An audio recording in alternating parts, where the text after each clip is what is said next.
अस्सलामुअलैकुम, मैं हूं यूएस यूनिवर्सिटी और आप देख रहे हैं यूएस कोड एकेडमी।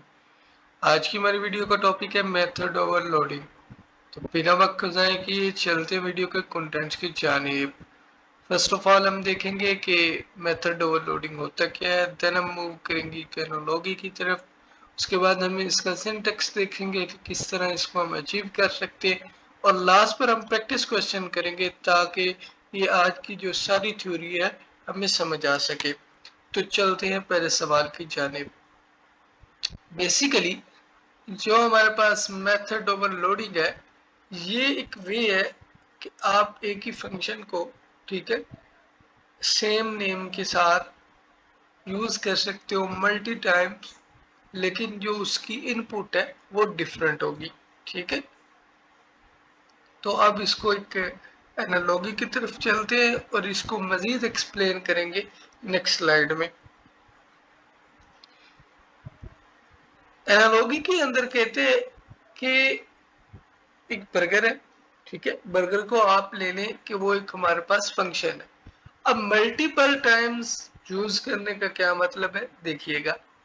अब बर्गर है, इसके अंदर जो मटेरियल है या मैटर है, ये हमारे पास बीफ भी हो सकता है, चिकन भी हो सकता है, वेजिटेबल भी हो सकता है। ठीक है, फंक्शन एक ही है, लेकिन उसके अंदर हमने जो चीजें डाली हैं वो डिफरेंट हो रही हैं। ठीक है, लेकिन उनका नेम सेम है। किसी से पूछो क्या खा रहे हो, वो कहेगा कि मैं बर्गर खा रहा हूँ। ठीक है, तो ये जो हमारे पास बीफ हो गया, चिकन हो गया, वेजिटेबल हो गया, ये तमाम तो चीजें जो है ये हमारे पास, आप समझ लें कि इनपुट्स है। ठीक है, और ये जो बर्गर है ये हमारे पास फंक्शन है। जिस तरह आप इनपुट आप चेंज करते जाओगे ये फंक्शन चेंज होता जाएगा, लेकिन इसका नेम जो है वो सेम रहेगा। ओके हो गया, लेकिन इसका जो बिहेवियर है वो चेंज हो जाएगा। और इस मिसाल के अंदर जो बर्गर का टेस्ट है वो चेंज हो जाएगा। अगर आप बीफ रखते हैं तो बीफ का टेस्ट और होगा, अगर आप चिकन रखते हैं तो चिकन का टेस्ट और अगर आप वेजिटेबल रखते हैं तो वेजिटेबल का टेस्ट और हो गया। आई होप आपको ये समझ आया होगा। इसका सिंटैक्स देखते हैं। इसके अंदर कहते हैं कि आप एक डिफाइन करेंगे मेथड। ठीक है, उसका जो नेम है वो हमारे पास सेम होगा, यानी कि आप उसको चेंज नहीं करेंगे विद नेम। ठीक है, और उसकी जो इनपुट्स है वो डिफरेंट रखेंगे। ठीक है, इनपुट्स अब हम डिफरेंट किस तरह रख सकते हैं इस पे बात करते हैं। इनपुट्स जो है वो आप इस तरह डिफरेंट रख सकते हैं कि उसके जो पैरामीटर्स हैं वो डिफरेंट हो। अब बात करते हैं कि पैरामीटर्स जो हैं वो किस तरह डिफरेंट हो सकते हैं। पहला तो डिफरेंस हम ये पैदा कर सकते हैं कि जो नंबर ऑफ पैरामीटर्स है वो डिफरेंट हो। सपोज अगर आप फंक्शन को यूज कर रहे हैं, उसके अंदर दो पैरामीटर्स हैं, तो आप उसी को दोबारा यूज करना चाहते हैं तो आप तीन वाला इस्तेमाल कर सकते हैं, चार वाला कर सकते हैं, एक वाला कर सकते हैं, या फिर कोई भी पैरामीटर ना हो।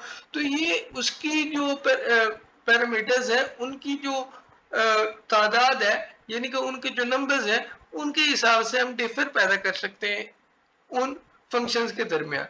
दूसरी बात है हमारे पास जो सीक्वेंस है उसको हम चेंज कर सकते हैं। सपोज अगर आपने एक फंक्शन है उसको यूज किया है, उसके अंदर आपने एक सीक्वेंस रखा है, ठीक है, तो आप नंबर ऑफ पैरामीटर्स भी उतने लेना चाहते हैं और नंबर ऑफ और जो डाटा टाइप है, यानी कि जिस तरह का आपने इस्तेमाल किया वो भी आप उसी तरह का लेना चाहते हैं। तो इसमें आप क्या करेंगे कि सीक्वेंस जो है पैरामीटर्स का वो चेंज कर देंगे, और उसके बाद लास्ट पे है कि आप इनकी डाटा टाइप चेंज कर देंगे। ठीक है, तो अब इसके प्रैक्टिस क्वेश्चन को देखते हैं जी।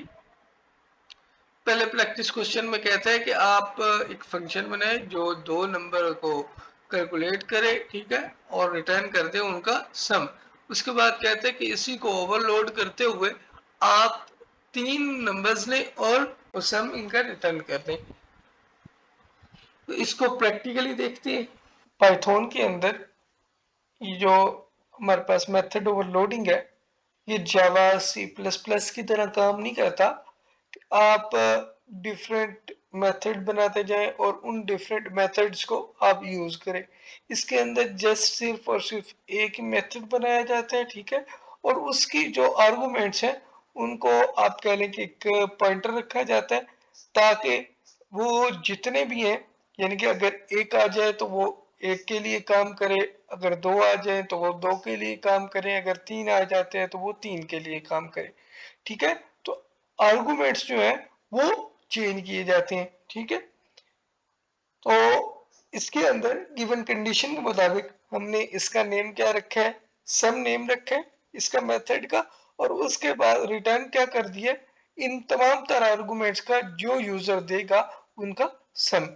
तो नीचे मैंने इसका एक ऑब्जेक्ट बना लिया, ऑब्जेक्ट बनाने के बाद हमने यहाँ प्रिंट कर दिया है सम, ठीक है।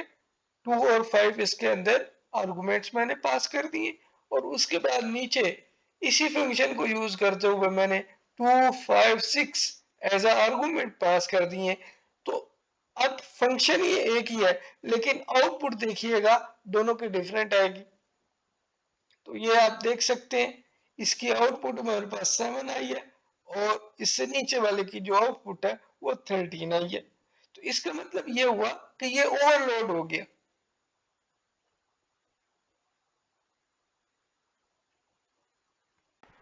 नेक्स्ट क्वेश्चन में कहते हैं कि आप एक फंक्शन बनाएं जिसका नेम है हमारे पास प्रिंट मैसेज, और ये एक स्ट्रिंग ले, ठीक है, और प्रिंट करते हैं इसको, ठीक है। उसके बाद आप एक स्ट्रिंग लें और उसके साथ एक इंटीजर भी लें, और वो जो स्ट्रिंग है वो उतने टाइम चले उतने टाइम चले जितना वो इंटीजर है हमारे पास। तो इसको भी प्रैक्टिकली देखते हैं। गिवन कंडीशन के मुताबिक यहाँ हमने प्रिंट मैसेज नेम का एक फंक्शन बनाया है। इसके अंदर दो पैरामीटर्स पास किए हैं, एक मैसेज और दूसरा जो टाइम है, ठीक है। टाइम्स को हमने सेट कर दिया 1 पर, ठीक है। और नीचे हमने, चूंकि कंडीशन थी हमारी कि पहली दफा तो सेम चले, यानी कि सेम एक दफा चलाने के लिए हमने टाइम को क्या सेट कर दिया, 1, ठीक है।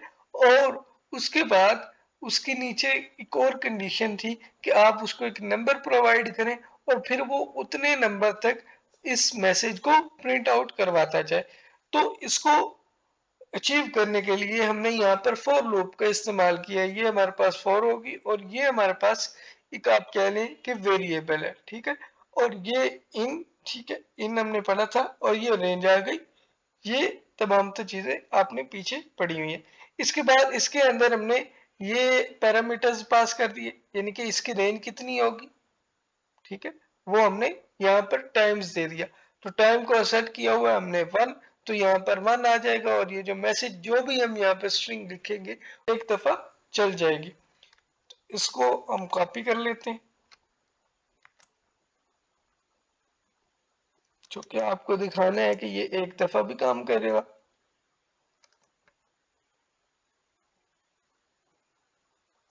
तो ये देखने, ये पहली दफा हुआ, ठीक है, ये एक दफा हो गया।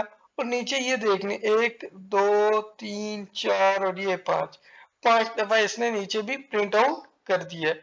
आई होप आज का लेक्चर आपको समझ आया होगा। अगर किसी का कोई क्वेश्चन है तो वो कमेंट सेक्शन में क्वेश्चन कर सकता है।